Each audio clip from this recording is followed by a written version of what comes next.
Saudaraku yang terkasih dalam Tuhan, maka mulai hari ini sampai dengan Jumat, Sabtu, dan Senin, saya akan menyampaikan untuk kita bersama-sama 4 serial khotbah, yaitu mengenai kehidupan yang produktif. Melalui firman Tuhan dan khotbah ini, saya mengajak kita melihat kehidupan yang produktif itu adalah kehidupan yang Tuhan inginkan. Kehidupan produktif adalah kehidupan yang berbuah lebat. Kehidupan Kristen yang produktif adalah kehidupan yang buahnya bisa dinikmati oleh orang. Buahnya tidak kecut, tidak asam, tapi buah yang manis yang memberikan pengaruh bagi banyak orang.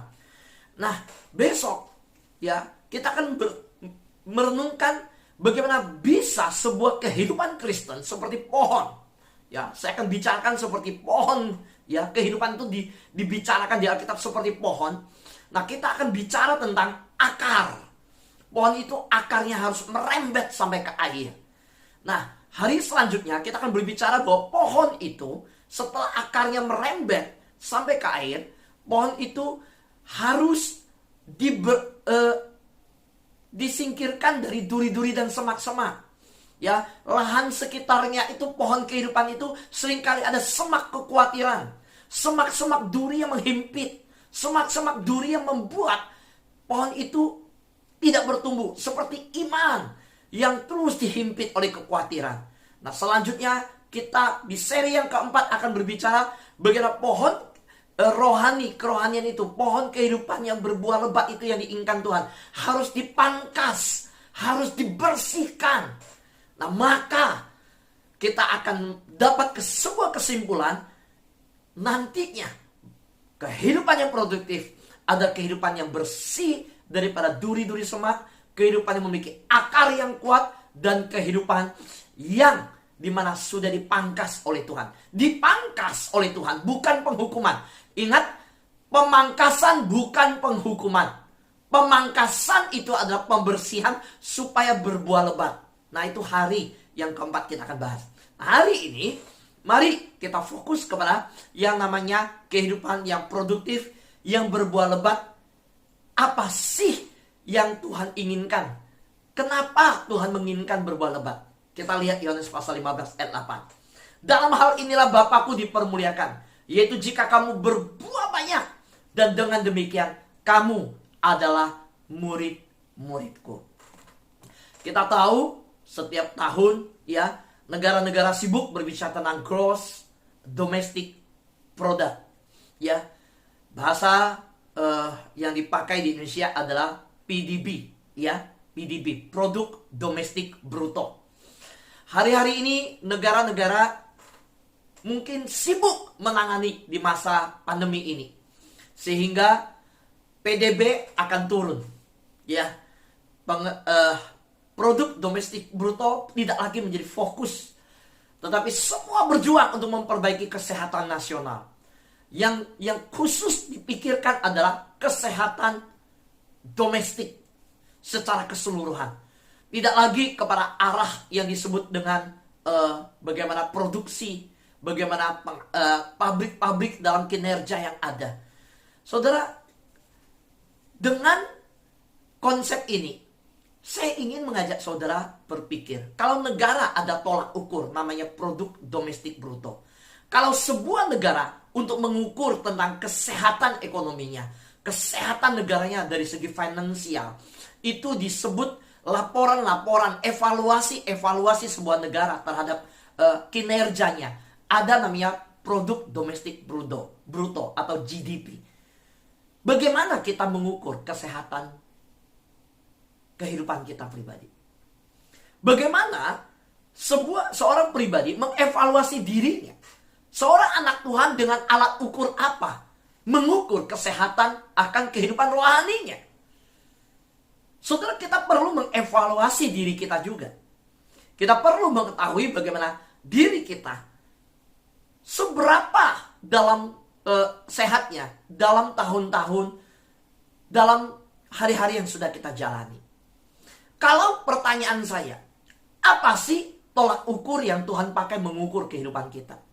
Tahukah saudara, apa yang Tuhan akan ukurkan dalam kehidupan rohani kita. Kalau Tuhan bertanya, sudahkah engkau hidup untuk saya dengan sungguh-sungguh dalam tahun-tahun umur yang saya berikan?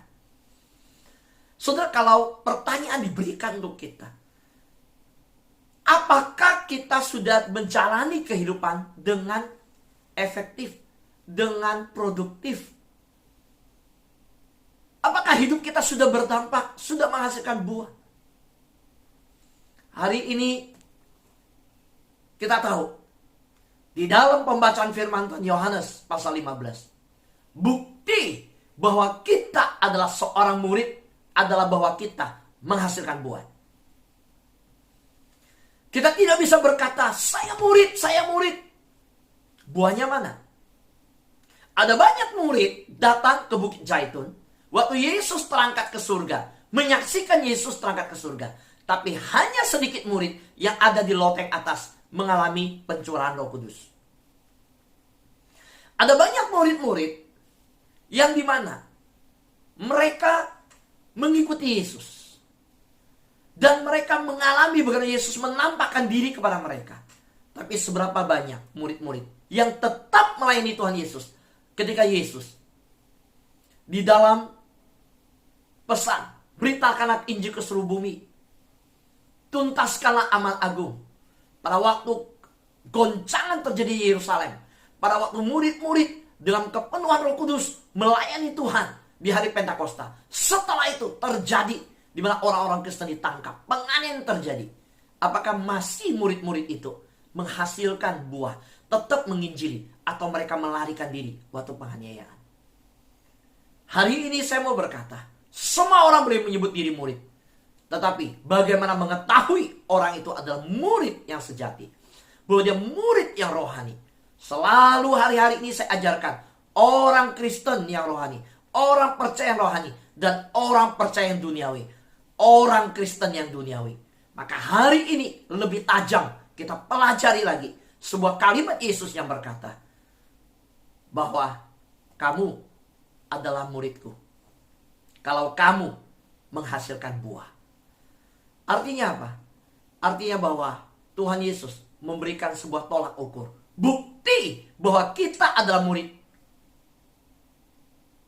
Berarti kita menghasilkan buah. Bukti bahwa kita adalah seorang murid adalah bahwa kita menghasilkan buah. Apakah saudara sudah menghasilkan buah? Apakah hidup kita sudah menghasilkan buah-buah? Apakah kita sudah membawa jiwa-jiwa? Apakah pertobatan kita juga membawa dampak kepada pertobatan jiwa-jiwa yang kita bawa ke hadapan Tuhan? Nah, mari saya bawa kita lihat, fokus kepada 3 daripada buah yang ada. Saudara, di dalam Alkitab, Perjanjian Baru mengungkapkan kata buah ada 66 kali. Jadi 66 kali Perjanjian Baru memakai kata buah. Nah, ada 3 jenis buah. 1, buah alami. Ya, buah anggur, stroberi, ya, mangga, ya. Saya dapat kiriman mangga gedong, saudara. Waduh, dapat langsung saya makan. Enak, ya, buah alami. Ada buah biologis, yaitu bayi, ya, buah pernikahan kita, ya, anak-anak, ya, bayi, itu sebutannya buah biologis. Ada buah roh. Nah, buah roh itu diungkapkan dalam Galatia pasal 5 ayat 22 sampai 23a. Kasih, sukacita, damai sejahtera, kesabaran, kemurahan, kebaikan, kesetiaan, kelemah lembutan, dan penguasaan diri. Buah roh. Nah, inilah yang disebut oleh Alkitab. Dan di dalam penyebutan Perjanjian Baru ketika bicara buah, Alkitab menekankan kehidupan orang Kristen harus menghasilkan buah roh. Dan dalam Galatia dituliskan buah roh itu. Dalam kehidupan orang Kristen ada kasih, ada sukacita, ada damai, dan lain sebagainya. Dan saya sudah mengajarkan dalam serial khotbah sebelumnya, bagaimana saya melatih para sahabat doa, mengucapkan buah roh itu dalam kehidupan keluarga. Pada waktu bangun tidur, tempelkan di cermin. Ibu-ibu, ya, nona-nona, ya, ibu-ibu, ya, tempelkan di kaca, perias, tempelkan di lemari baju kita. Bacakan, ya, kasih sukacita damai sejahtera. Dan ketika kita bacakan, kita juga membacakan Korintus bahwa nama kita sebut, ya, kita adalah orang, ya, yang sabar, lemah lembut, ya, yang disebut tidak pemarah, tidak pencemburu. Saudara, inilah karakter ilahi, dan juga karakter ilahi itu memancarkan buah roh itu. Jadi yang di Korintus pasal 13 dan Galatia pasal 5, ketika kedua hal ini ada dalam hidup anak Tuhan, kita adalah pohon yang sudah menghasilkan buah yang lebat. Pohon kehidupan kita benar-benar menyenangkan hati Tuhan. Mari kita merenungkan bahwa Allah menghendaki kita menghasilkan buah yang lebat. Allah menghendaki kita produktif. Maka ketika saya merenungkan bagian ini, saya begitu bersuka cita. Saudara, saya paling susah kalau dapatnya pimpinan Tuhan ketika ada merenungkan firman Tuhan, baru mulai bisa merumuskan, baru bisa susun PowerPoint, baru bisa dipersiapkan gambar-gambarnya, baru mulai dapat itu di malam hari. Dan ini bergumul banget bagian ini. Karena semalam saya baru selesai jam 12.30 malam. Dan kenapa saya bilang bergumul? Karena waktu dapatkan setelah selesai semua, ketika tidur, itu nggak bisa langsung tidur. Mata udah ngantuk, badan udah capek, tapi otak kepala ini isinya itu masih panas. Jadi kayak komputer masih jalan. Jadi waktu tidur berbaring, mata tutup, ya udah lega, hati udah lega. Tapi di pikiran ini terus masih bekerja. Jadi nggak bisa langsung tidur. Jadi masih terus slide pertama ini, slide kedua bagian ini, slide ketiga harus bicara ini, slide keempat bicara ini. Itu masih terus berputar. Sehingga nggak tahu jam berapa tidur. Jadi kalau tanya saya, Pak Fu tidur jam berapa? Saya nggak tahu tidur jam berapa. Kapan terlelapnya? Karena waktu berdiam diri, waktu tutup mata, pikiran ini karena masih panas harus mulai diam. Udah buang, nggak mau pikirkan. Tenang dulu, nikmatin tidur. Nah, baru bisa tidur. Saudara, tapi saya bahagia. Saya suka cita. So, saya bisa melayani, ini kepercayaan dari Tuhan. Saya tidak berani menolak untuk tidak berkhotbah. Karena ini yang ditaruhkan oleh Tuhan untuk melayani. So, saya takut kalau saya menolak panggilan Tuhan. Tuhan memanggil saya untuk melayani. Siapkan firman Tuhan setiap hari. Apakah saya bisa memberikan ke orang lain? Bisa. Saudara, banyak hamba Tuhan saya bisa meminta kamu yang berkhotbah, bisa. Tapi ketika dalam panggilan pelayanan, waktu sahabat doa dibangun, saya jelas tahu panggilan Tuhan. Apa yang Tuhan berikan? Saya harus melayani, mempersiapkan firman Tuhan setiap hari. Maka karena itu, saya tidak berani menolak panggilan Tuhan ini. Saya tidak berani memberikan kepada orang lain. Saya tidak berani melepaskan tanggung jawab ini. Kenapa? Karena saya harus bertanggung jawab di hadapan Tuhan. Kalau saya lakukan itu, saya melepaskan tanggung jawab ini, maka Tuhanlah yang saya harus berdiri di hadapannya dan mempertanggungjawabkan kepadanya. Saya tidak berani.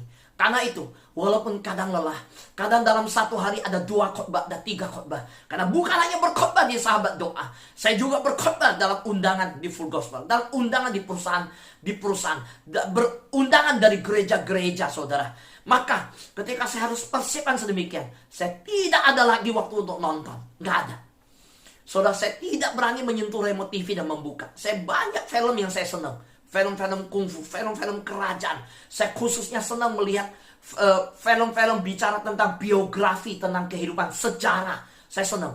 Tapi tidak berani menyentuh. Saya pingin kadang, pergi beli makanan. Ya, pergi ke tempat itu, makan di mobil saja. Senang sekali, pingin ya dari restoran itu, dari toko itu. Tapi tidak berani. Kenapa? Kalau saya pergi, pulang lagi, balik lagi, waktu saya habis, tidak bisa. Kadang pergi karena harus bawa anak-anak. Anak-anak udah sekian lama. Oke, tidak boleh turun ya, hanya dalam mobil. Ya, kita lihat, kita keliling sebentar. Oke, kita kalau beli makanan cuma drive thru, cuma lewat McD atau KFC, beli, buka kaca, beli. Nah, itu pun saya minta istri saya yang setir, istri saya nyetir. Saya buka Alkitab dari handphone, saya baca. Kamu yang nyetir, saya temenin anak-anak. Saya tidak bisa karena waktu udah mepet. Saudaraku yang terkesan Tuhan, Kenapa saya lakukan itu semua? Saudara, kenapa saya justru lakukan dan saya bahagia, saya suka cita? Karena Allah menghendaki kita menghasilkan buah yang lebat. Karena Allah menghendaki kita produktif. Inilah alasannya. Kita tidak boleh, jangan sampai semasa pandemi orang bertanya, bagaimana hidupmu sebagai hamba Tuhan? Saya tambah gemuk. Saya makan, tidur. Ya, saya olahraga, saya nikmati hobi saya. Lalu pertanyaannya, Tuhan bilang, berapa jiwa yang kau hasilkan? Berapa banyak yang engkau layani? Berapa banyak yang engkau jangkau? Saudara, maka kalau nanti berdiri hadapan Tuhan, cuma hanya melakukan seperti itu, tidak berani bertanggung jawab di hadapan Tuhan. Ingat, Tuhan menghendaki kita menghasilkan buah yang lebat. Allah menghendaki kita produktif. Yohanes pasal 15 ayat 16. Bukan kamu yang memilih aku, tetapi akulah yang memilih kamu. Dan aku telah menetapkan kamu, supaya kamu pergi dan menghasilkan buah. Dan buahmu itu tetap, supaya apa yang kamu minta kepada Bapa dalam namaku, diberikannya kepadamu. Banyak orang memenggal ayat ini dengan berani mengklaim, dengan perkataan positif, karena mental positif dan karakternya adalah karakter sanguin, karakter yang menggebu-gebu. Waktu dalam pelayanan, minta dalam nama Bapa, lalu jangan takut, minta dalam nama Yesus, pasti diberikan. Mari kita berdoa. Tunggu dulu. Saudara harus tahu ayat ini berkata bahwa kita telah dipilih. Itu dasarnya. Bahwa ketika Tuhan memilih kita, itu menjelaskan bukan kita yang pilih Tuhan, Tuhan pilih kita. Artinya apa? Ini bicara tentang hidup ini anugerah Tuhan. Hidup ini sepenuhnya kasih karunia Tuhan. Lalu ayat ini selanjutnya berkata, dan aku telah menetapkan kamu. Kenapa dia memilih kita? Supaya kamu pergi menghasilkan buah. Dan buah itu tetap. Karena banyak anak Tuhan tidak pergi, tidak menghasilkan buah, mau minta diberkati.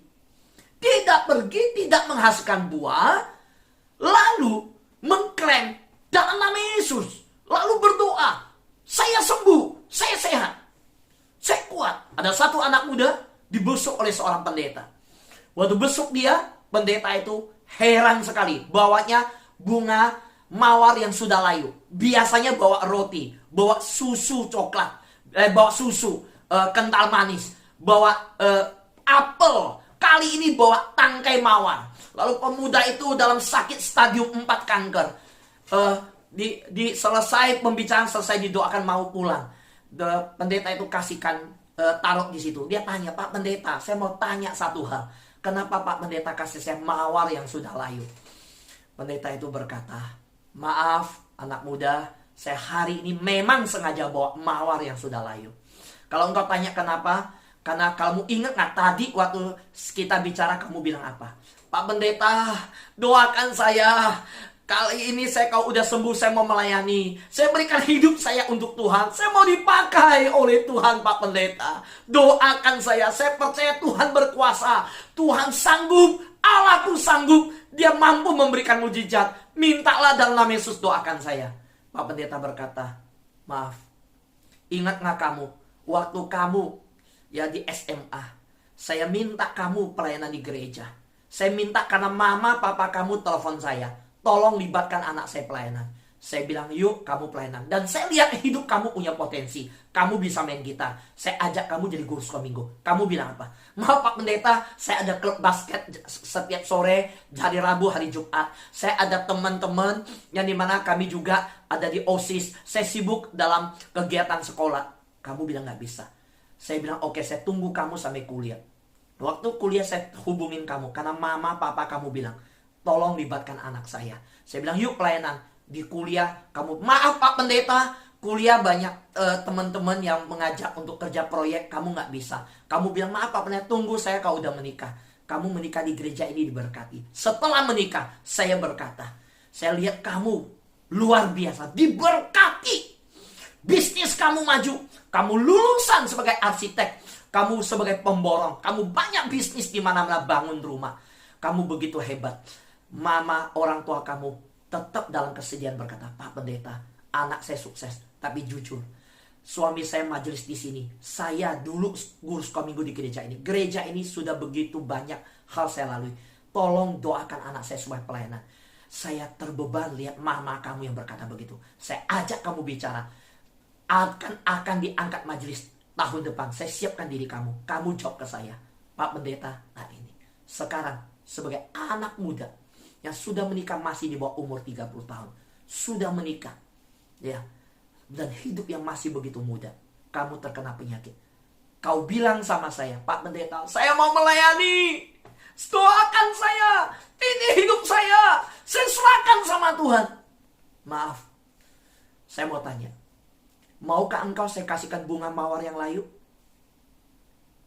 Terdiam pemuda ini. Saat ini, apakah engkau tertarik dengan mawar yang layu ini? Yang tidak berkembang ini? Yang bunganya sudah layu, yang kering ini? Pada waktu engkau muda, sejak remaja, sampai engkau hari ini sudah menikah. Dan engkau begitu sukses. Sekarang terbaring di rumah sakit. Engkau baru berkata mau melayani Tuhan. Di mana engkau waktu engkau sehat? Di mana engkau waktu engkau kuat?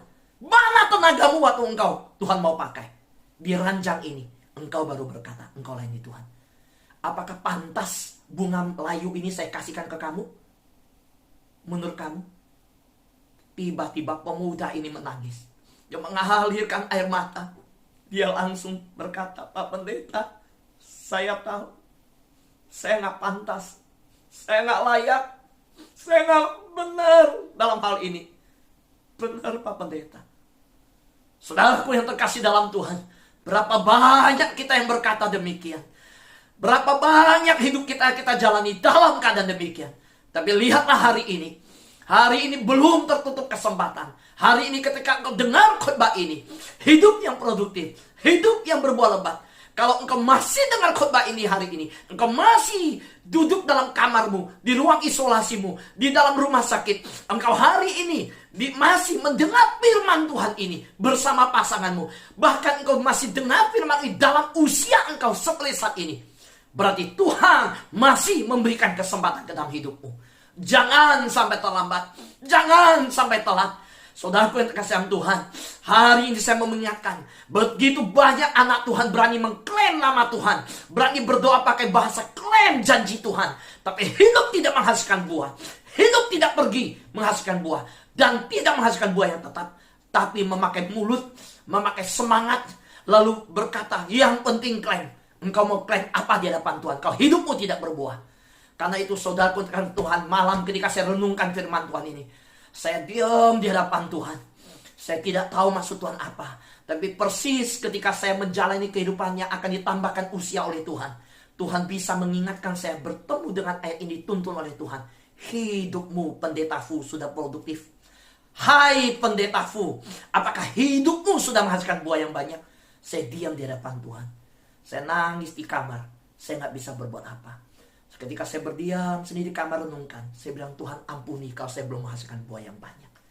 Karena itu, biarlah hari ini kita menghasilkan buah yang banyak. Besok saya akan melanjutkan dengan sebuah tema, membersihkan semak duri dalam kehidupan. Ya, maaf bukan tulisan semakin ya, tetapi semak ya. IN-nya nggak ada. Saudara lihat, saudara saya mau kasih tahu, besok saya akan lanjutkan firman Tuhan, membersihkan semak duri di dalam kehidupan, supaya saudara menghasilkan buah yang lebat dan buah yang banyak. Tapi hari ini biarlah kita tundukkan kepala, kita minta Tuhan pimpin kita. Tuhan, saya malu memakai namamu berdoa, saya minta kesehatan, saya minta ini, minta itu. Ternyata di dalam firman-Mu saya sadar bahwa yang disebut murid adalah menghasilkan buah. Seorang murid harus menghasilkan buah. Ciri dari murid menghasilkan buah. Dan dalam firman-Mu berkata, buah itu tetap. Buah itu tetap. Dan kalau buah itu tetap, maka saya boleh meminta di dalam namamu. Sehingga saya disebut hamba-Mu yang setia, bukan hamba yang jahat. Tuhan memberkati saudara. Amin.